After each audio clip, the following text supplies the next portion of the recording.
As I have watched and observed successful people, what I have discovered about them is they really have figured out why they're here. They really do have their act together. And knowing their purpose in life is a stability for them.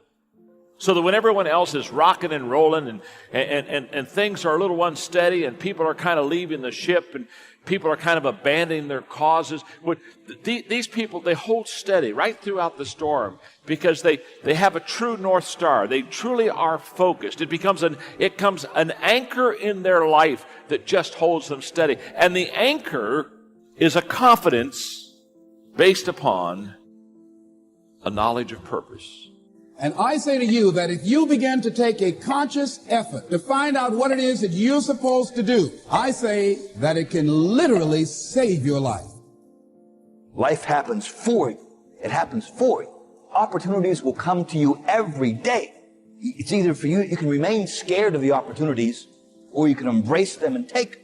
I think that many of us don't go the next step because we don't know what to do yet. And I say that the reason that we don't even explore the possibility of what to do is because subconsciously we don't believe that it can happen for us, and we don't believe that we deserve it. So here's what I'm suggesting. How much time do you spend working on you? How much time do you spend every day working on your dream? You got to take ownership. I take full responsibility. And I'll do whatever it takes. I'll take ownership. I'll get up. I'll stay late. And that's why you point the finger. That's why you say he did it and she did it. Because you don't like how the pain feels. That's why you give the power away. Because it hurt too bad to say, I did it. I take ownership. It was my fault. You ain't ready for the pain. You've never looked at yourself in the mirror and said, you let you die. I am not phenomenally skilled, but I'm phenomenally willed. My IQ may never change, but my will changes every year. I get stronger and stronger and more determined. Why? Because it's in my DNA. Now, I have found most people want to improve their income.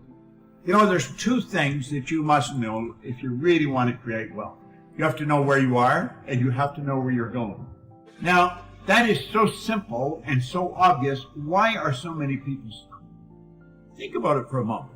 Really give it serious thought. Now, I used to think, and I think most people do, these people don't have goals. But, you know, they may not have taken a pen and really clearly defined their goal, but I think they do have a target. They want to make things better. I don't think that's where the problem is.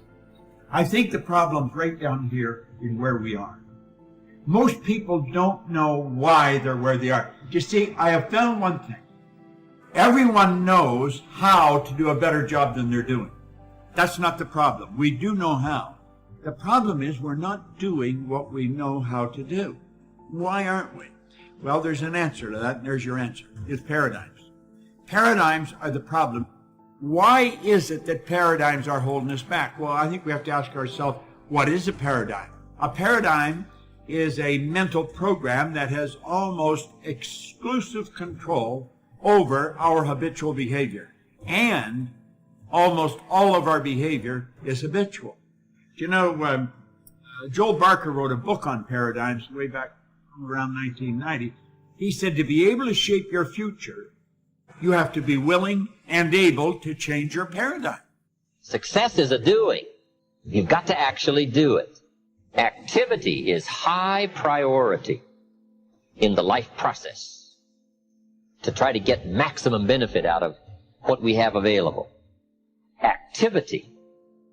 Now, here's an important question. What is your philosophy about activity? What about hard work? What about long hours? What about full days? If you're doing something, how hard should you go at it? How much time should you put in? Everybody has to develop their philosophy about activity. Just by way of review, let me quote you. Old Testament says, 6 days activity, 1 day rest. That's called philosophy of ratio of activity. What is a good ratio of rest and activity? Old Testament says 6 days of one, 1 day of the other.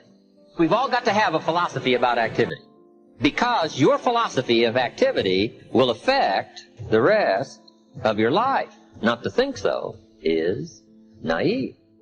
Your gift will make room for you.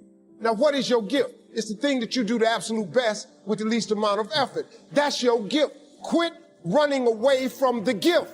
It's the stuff that has consequence. It's family, it's weighty. work. That's Yeah, exactly well, right. Freedom is. But we're not teaching young men that. No. Intentionally, that's the other thing I wanted to get to, but go ahead. Right. I think it's intentional. Well, I think it is too, because it's part and parcel of the idea that the productive activity of young men, and this also goes for the masculine, symbolically masculine activity of young women, by the way, but the productive activity of young men is indistinguishable from the force that gives rise to the crushing tyranny of the patriarchy.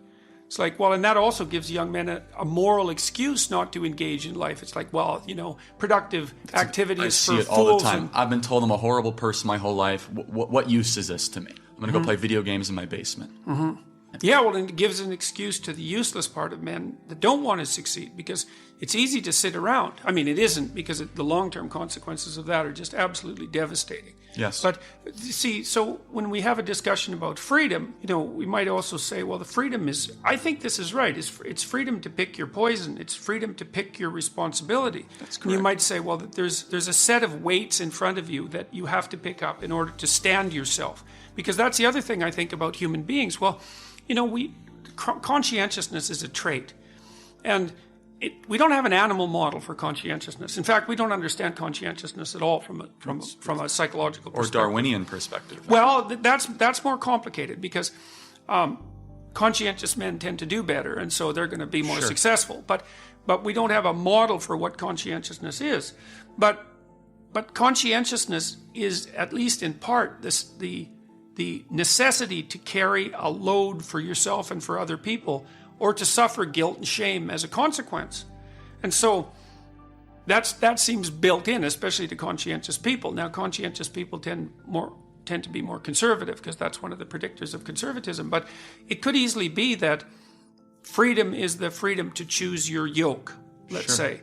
And then you choose the weight that you have to carry, so that you can justify your miserable existence to yourself, so that you can go to bed at the end of the night and you can think, look, I did what I needed to do to set things right today, and I don't have to carry the existential weight around of my failure and uselessness as a consequence. The existential psychologists in the 1950s who emerged out of the chaos of World War II were very much concentrated on the idea of existential guilt, that you owed being a ransom for your existence. And the way that you paid that ransom was to work for the betterment of being. I mean, it's a very ancient idea, but of course. But it is the one idea, I think, that gives people the self-respect, not self-esteem, the self-respect that's necessary to carry them through terrible times. When I'm asked, well, what has Jordan Peterson done for your members, people you know, I say, he has them to stop acting like Peter Pan. So that they can actually be a man and not a boy. So the Peter Pan story is a really interesting one, because Peter Pan means everything, right? Technically, that's what Pan means. And Peter Pan wants to be a child because a child can be anything, can be everything, right? So what you have in childhood is that a plethora of potential. And the problem with growing up is that you have to sacrifice that Pan potential for a defined actuality, right? That's to grow up and become something instead of staying potentially anything. Now, the problem with Peter Pan is that he looks into the world and sees Captain Hook as his role model, right? And so that's his model for adulthood. And Hook is terrified of death. That's the crocodile that's chasing him with the clock in his stomach. And the crocodile already has a piece of him. It's got a taste of him. And so Hook is constantly chased by the dragon of chaos, essentially, that's already got a taste of him. And because Hook is terrified of his own mortality and terrified in general, he's a tyrant. And so Pan looks at Hook and says, well, if that's adulthood, I'd rather stay king of the lost boys. That's exactly right. And so, yeah, and it's a very powerful story, which is why people still tell it. What's one piece of advice that you would have given your 16-year-old self? Don't be so high and mighty that you don't take advantage of the humble opportunities that are granted to you. When I look back, I didn't like school at all. You might say I hated it. And I've thought a lot about that, because I thought, well, there were reasons. I was a very fast reader. I could get through the books that were given to us in English class, generally in the first day. And that wasn't really appreciated, I would say. But there were things, and I was bored a lot as a teenager and got into a reasonable amount of trouble, not an unreasonable amount, but then, there were sports teams and there were attempts to organize plays, and there were things that I didn't do that I could have that would have made my life better. But I was too cynical, maybe, to take full advantage of them. And I did work when I was a kid. I worked in restaurants as a dishwasher, short order cook, that sort of thing. That was a really good decision. I think my fondest memories in some ways of my adolescence are memories of working in the restaurant. But life is very difficult. And in order to thrive with this difficult life, if an opportunity is presented to you, you shouldn't be so arrogant that you dismiss it. And it's really easy to be arrogant as a teenager, especially if you're smart, because you think, well, I'm smarter than everybody else. It's like, actually, no. There's lots of people that are a lot smarter than you. You just haven't met them yet. And you're not as smart as you think you are, besides, and other people aren't as dumb as you think they are either. He would beat my ass when I was 5 years old. There's a testosterone thing that just happens between sons and their fathers. And he wanted sympathy. And I said, if you want sympathy, go home to your mother and get it. He said, you are throwing it all away. It is the worst mistake you will ever make. And I wish I had someone who could just pull me aside and, hey, it'll be okay. It'll be okay. But I wish I knew that.